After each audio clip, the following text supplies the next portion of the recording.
Late Friday night, America lost the last president of the greatest generation. I think it's fair to say that George Herbert Walker Bush did nearly everything you can do in life and in politics in his 94 years. Mr. Bush is now seen as that rarest of things, a successful one-term president. For years, I have felt George H.W. Bush was the greatest living American. Now, we have lost him. He was a selfless, patriotic servant of the United States of America for many, many years. He was, as someone said, the last gentleman that we've had as president. He said after Barbara died that he wasn't ready to go.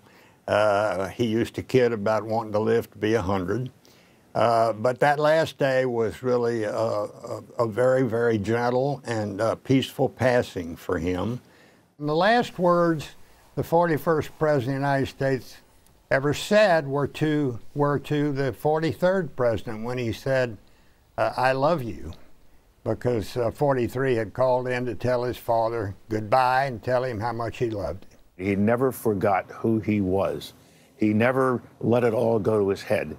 He was a man of great humility. He was humble. But he was a consequential leader, as you've said.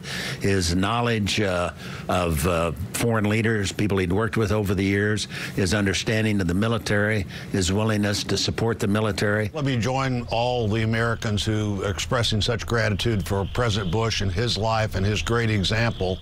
President Bush was a class act, and I think he realized, and reflecting on this program this morning, American leadership is critical, but that leadership needs to be both economic, military, but also moral leadership.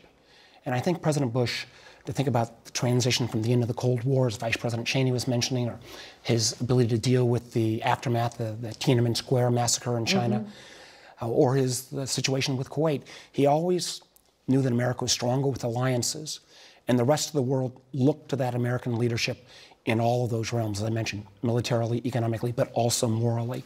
And I think it would be all of us, as we reflect on his legacy, to remember that those lessons are still important for all of us to keep in mind.